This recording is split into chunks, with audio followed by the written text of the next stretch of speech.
Hi, it's Kate from the Sober School here with your weekly dose of help and inspiration. And today I want to talk about a movie I was watching the other night called Groundhog Day. I think it came out in the 90s. It's definitely been years since I've seen it. In case you're not familiar with it, it is about this man who, by some weird trick of the universe, is living the same day over and over. And the film is about him as he goes through these days trying to avoid the disaster that inevitably comes up at some point during the day. So it all ends very happily. But the point I wanted to make here, and the reason I'm telling you about this, is because it got me thinking about how our lives are kind of Groundhog Day. We are creatures of habit, and we do tend to live the same day over and over.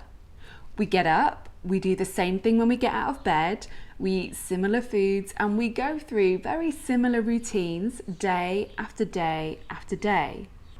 And within those routines, we all have good habits that help us live our best lives, and we all have bad habits that make it tough to do things like create change and quit drinking.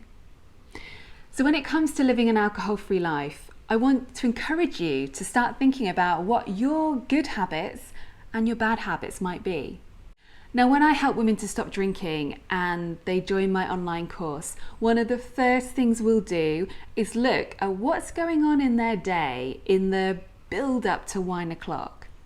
A really common mistake is to view that urge to drink at night in complete isolation. As a matter of fact, how you're feeling at 5 or 6 o'clock is going to be massively influenced by everything that's happened earlier in the day. So your habits throughout the day, from the moment you wake up, can set you up for success or failure. It's a bit like that John Maxwell quote: "You'll never change your life until you change something you do daily. The secret of your success is found in your daily routine." Just think about the reasons why you drink in the evening. And I know for many people, this is going to be stress related. So my question is, what could you do throughout the day to reduce the amount of stress and overwhelm that's building up for you? What good habits could you bring in to help you manage the stress and stop you feeling so crazy at the end of the day in the first place? For me personally, a bad habit that I used to have was checking email and going on Facebook first thing in the morning.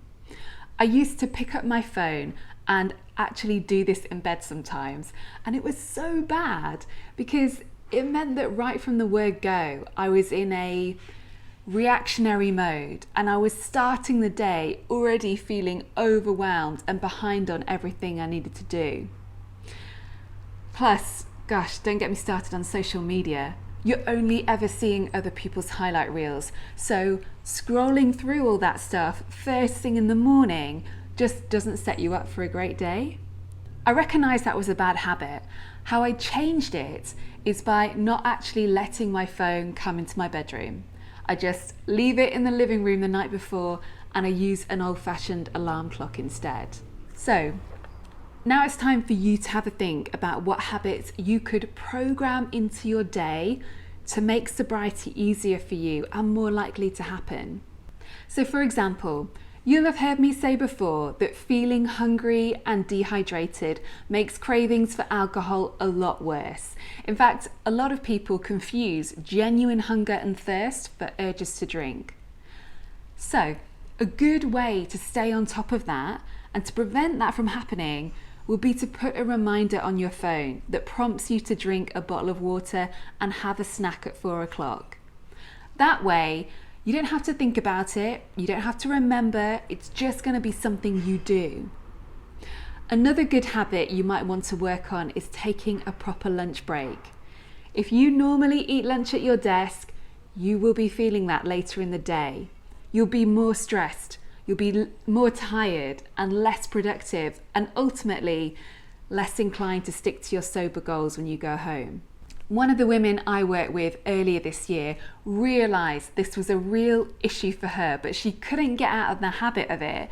So she decided to make a pact with a colleague of hers, and they agreed to meet outside their office at 1 o'clock every day to go for a walk no matter what. And I just share that with you because I thought it was a cool idea.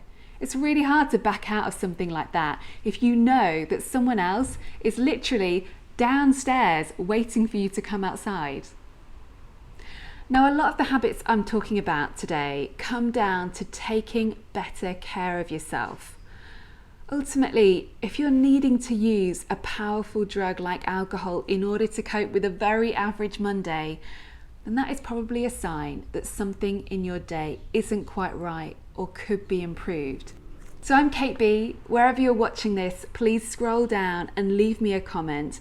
I'd love to know what habits you're working on right now, and if there's a part of your daily routine that you have changed to make sobriety easier or make your life better.